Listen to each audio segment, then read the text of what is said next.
CIMS hospital, वडपल्ली, Chennai.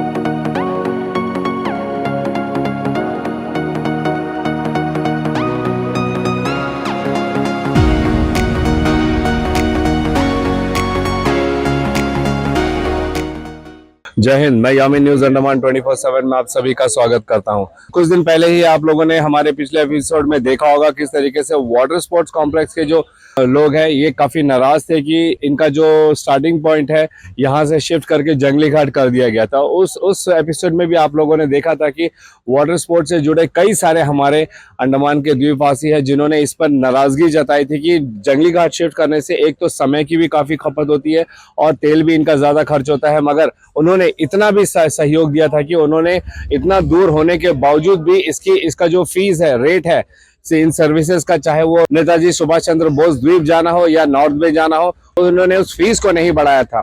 उसी fees में तकरीबन 9 जून से जो है सितंबर महीने तक, 14 सितंबर तक उन्होंने अपनी सेवाएं जो है इसी भाव में पर्यटकों को दिया ताकि पर्यटन में किसी तरीके का असर ना हो। उन्होंने अपना पूरा सहयोग दिया था पर्यटन विभाग को, लेकिन वे लगातार जो है इसकी मांग कर रहे थे कि वाटर स्पोर्ट्स का जो भी एक्टिविटीज है उसको जंगली घाट से हटाकर जो है दोबारा से यहाँ पे Rajiv Gandhi water sports complex में लेके आया जाए। और इनकी आखिरकार इनकी जो विनती है इसको मान ली गई है और वे सब काफी खुश है यहाँ पे कि दोबारा से जो है ये यहाँ पे शुरू हो चुका है Rajiv Gandhi water sports complex में। तो इसी खुशी को इजहार करने के लिए हमारे साथ कुछ वाटर स्पोर्ट्स से जुड़े बोट ओनर्स हैं, उनसे हम बात करते हैं और जानना चाहते हैं कि इनकी इस पर क्या प्रतिक्रिया रहेगी। तो बेबी मैथ्यू जी, जय हिंद सर। जय हिंद। पहले एडमिनिस्ट्रेशन को धन्यवाद देना चाहता, डायरेक्टर ऑफ IPND और हम लोग का CS साहब और PW का सारा अधिकारियों को धन्यवाद देता है। 3 महीना लगा इधर शिफ्ट करने के लिए। अभी इधर से हम लोग को लोकल गेस्ट ज़्यादा मिलता है। एक्चुअली इधर आने से क्या हम लोग वॉकिंग गेस्ट मिलता है खाली रॉस आइलैंड के लिए। अगर जंगली घाट में रहने से हम लोग को ये वॉकिंग गेस्ट नहीं मिलता है। डेली 10-11 बोट ही चलता है। आज देखिए 50 बोट चला है। अभी टूरिस्ट कम है फिर भी हम लोग आज 50 बोट तक चला है। अभी IPND डायरेक्टर को हम लोग बोलना चाहिए, हम लोग को इधर एक काउंटर चाहिए। इतना टूरिस्ट आता है, इंटरनेशनल एयरपोर्ट हो गया, अभी इंटरनेशनल टूरिस्ट भी आने शुरू हो जाएगा। अभी आप देखिए हम लोग अभी टेम्पररी कुछ बनाता है, वुडन स्ट्रक्चर में बनाता है। एक काउंटर भी बना के देना चाहिए। सही बात है। धन्यवाद। आप कुछ कहना चाहेंगे?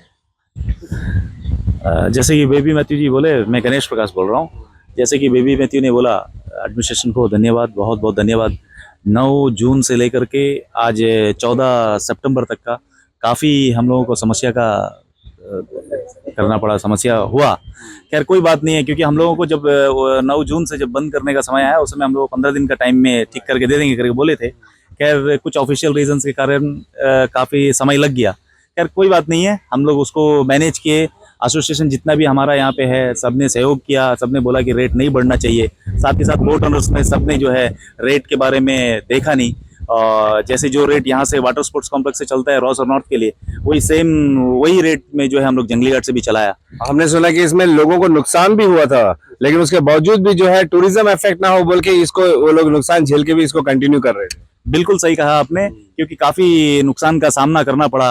खास तौर से जो छोटा बोट है 10+2, इनका जो है यहाँ से पेट्रोल का खपत जो है एक दिन का करीबन 700 से 800 रुपये का ही आता है। और वहाँ से अगर जंगली घाट से जब आएगा तो वहाँ से 2000 रुपया का खपत होता है। और इसी सेम दाम में अगर रॉस आइलैंड का खाली अगर सिंगल ट्रिप में अगर बोट जाता है तो काफी इनको पॉकेट से मेहनत होता है। तो उस चीज को भी इन लोग अपना बियर करते हुए, क्योंकि अंडमान का जो टूरिज्म है इसको कहीं ना कहीं अपना बदनाम नहीं होना है करके इन लोगों ने अपना पॉकेट से भी पैसा छोड़ करके भी काम किया। एक्सेलेंट। जो भी हमारा बोट ओनर्स है उनको भी जो है मेरे तरफ से बहुत बहुत धन्यवाद मैं देना चाहता हूँ, ताकि मतलब अंडमान का मान सम्मान रखने के लिए इन लोगों ने जो योगदान दिया है इस 3 महीने के अंदर में, वो सही में बहुत तारीफें करने का एक बात है। हमारा स्टाफ लोग जो भी यहाँ पर है, एसोसिएशन का जो स्टाफ है 5-6, इन लोग बारिश में भी भी जो है बिक करके भी टिकट काटते हैं। लेकिन हमारा ये विनती है एडमिनिस्ट्रेशन से कि यहाँ में एक टिकट काउंटर बहुत बढ़िया तौर से एक बने, ताकि जो हमारे यहाँ टूरिस्ट आते हैं उनको तकलीफ का सामना ना करना पड़े। हम लोग तकलीफ करने के लिए तैयार है, लेकिन हम लोग उनको जो है कम से कम थोड़ा सही तरीका से एक शेड टाइप का होने से उन लोग जो है बारिश में नहीं भीगेंगे, धूप में जो है उन लोग जलेंगे नहीं। ये जो है हमारा प्रशासन से मांग है कि जल्दी से जल्दी टेम्पररी हो या परमानेंट हो, एक शेड बहुत जल्द से जल्द अगर हम लोग को यहाँ में टिकट काउंटर के तौर पे अगर मिल जाए तो उनको बहुत हम लोग के लिए अच्छा रहेगा। Thank you so much.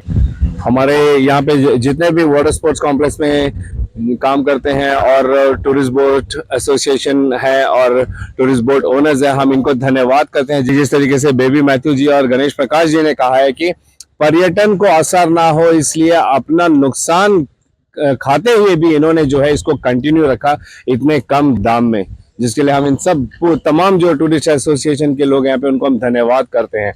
लेकिन वहीं हमारी प्रशासन, क्या उनकी नजर इन पर पड़ी है कि इनको किन किन कठिनाइयों का सामना करना पड़ता है? एक बहुत ही मूल कठिनाई जो है, बेसिक जो है, वो ये है कि एक टिकट काउंटर।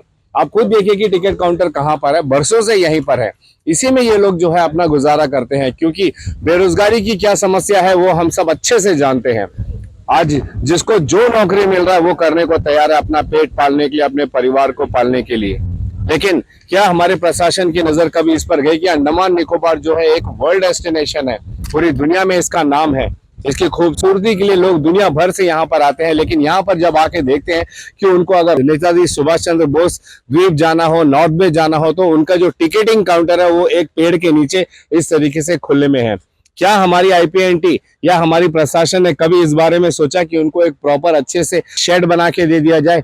एक अंतर्राष्ट्रीय स्तर का जो एक टिकट काउंटर होता है उस तरीके से एक टिकट काउंटर बना के दे दिया जाए।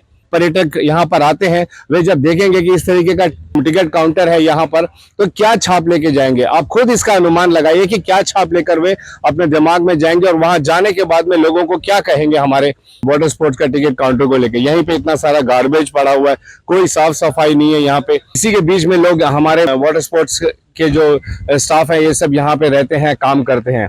हम जरूर चाहेंगे कि हमारी प्रशासन और खासकर आईपीएनटी जो है इस पर गौर करे और इनके जो डिमांड्स है इसको जल्द से जल्द पूरा करने का प्रयास करें। एक टिकट काउंटर होगा तो इन लोगों को भी सहूलियत रहेगी, वहां पे एक शौचालय हो जाए तो उस तकलीफ का भी सामना नहीं करना पड़ेगा कि यहाँ वहाँ कोना कानी में जाना पड़े, या जो पर्यटक आते हैं उनको भी एक सुविधा मिल जाएगी शौचालय के लिए। हम मानते हैं कि एक शौचालय मरीना पार्क के अंदर में है, लेकिन यहाँ पर अलग से एक हो जाए तो ये भी एक अच्छी बात रहेगी कि टिकट काउंटर में वॉशरूम, टॉयलेट फैसिलिटी भी है और इन लोगों का आराम करने के लिए एक कमरा हो जाएगा या और एक शेड रहेगा। तो जो पर्यटक है जिनको इंतजार करना पड़ता है अपने ट्रिप के लिए, वे भी यहाँ पे आराम से इंतजार कर सकते हैं।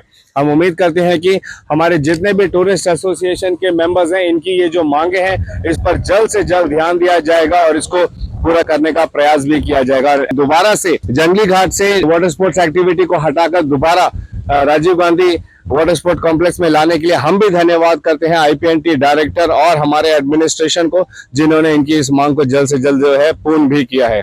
और उम्मीद करते हैं कि आगे भी जो है पर्यटन को आगे बढ़ाने में हमारे प्रशासन और आईपीएनटी का पूर्ण सहयोग रहेगा। इसी उम्मीद के साथ और कैमरा पर्सन दीपिका सोनी के साथ में यामीन, न्यूज अंडमान 24/7। जय हिंद।